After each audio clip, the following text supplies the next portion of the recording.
Hello friends, તો આજે આપણે બનાવીશું બટાકા ભૂંગળા. તે બનાવવામાં તો એકદમ સરળ છે અને ખાવામાં એકદમ મસ્ત. તો ચાલો તેને બનાવવાનું શરૂ કરીએ. તેની માટે મેં અહીંયા 500થી 600 ગ્રામ જેટલા બટાકા લઈ લીધા છે. તમારી પાસે જો નાની બટાકી હોય તો તમે તે પણ લઈ શકો છો. તેને મેં સારી રીતે ધોઈ લીધા છે અને કુકરમાં લઈ તેમાં 1 ગ્લાસ જેટલું આપણે પાણી નાખીશું અને ગેસને આપણે મીડિયમ રાખીને કુકરની 2 સીટી આવે ત્યાં સુધી આપણે તેને થવા દઈશું. આપણે તેને વધારે પડતું કૂક કરવાનું નથી. પછી એક લસણની ચટણી બનાવી લઈશું.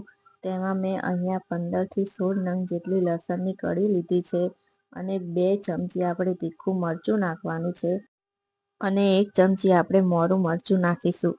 ત્યાર પછી આપણે થોડીક હળદર નાખીશું અને 1 ચમચી આપણે તેમાં ધાણા પાવડર નાખીશું અને 1 ચમચીથી થોડુંક ઓછું આપણે તેમાં મીઠું ઉમેરીશું અને થોડું પાણી ઉમેરીને આપણે તેને મિક્સરમાં પીસી લેવાનું છે. તમે જોઈ શકો છો આપણી લસણની ચટણી તૈયાર છે. બટાકાને મેં ઠંડા થયા પછી તેની સાલ ઉતારીને આ રીતે મીડિયમ સાઈઝના સમારી લીધા છે. પછી આપણે એક પેન લેશું. તેમાં આપણે 3 પળી જેટલું તેમાં તેલ ઉમેરીશું અને થોડીક આપણે હિંગ ઉમેરીશું. હિંગ સારી રીતે થઈ જાય પછી આપણે તેમાં જે લસણની ચટણી બનાવી હતી તે ઉમેરી લઈશું.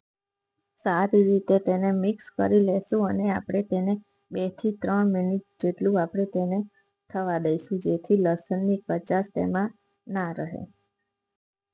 પછી મિક્સર જારમાં થોડું પાણી લઈને તેને ધોઈને આપણે તેમાં ઉમેરી લઈશું. આપણે વધારે પડતું તેમાં પાણી એડ કરવાનું નથી.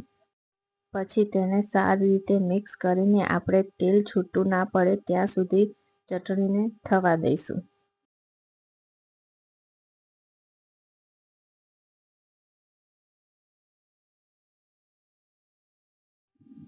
થોડી ચટણીને આપણે અલગથી કાઢી લેશું.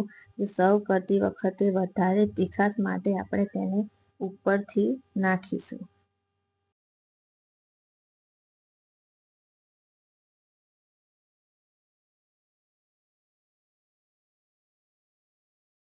બધું જ મિક્સ થઈ જાય પછી ગેસને આપણે મીડિયમ કરી લેશું અને તેનું ઢાંકણ ઢાંકીને આપણે તેને 5 મિનિટ સુધી થવા દઈશું અને વચ્ચે વચ્ચે હલાવતા રહીશું જેથી આપણો મસાલો બળે નહીં.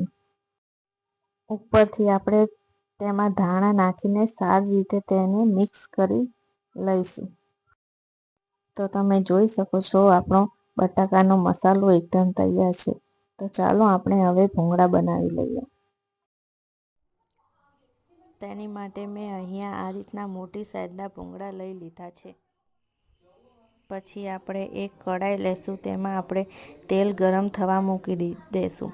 તેલ ગરમ થઈ જાય પછી આપણે તેમાં ભૂંગળા નાખી દઈશું. તમે જોઈ શકો છો ભૂંગળા તેની આપે ઉપર આવી જશે.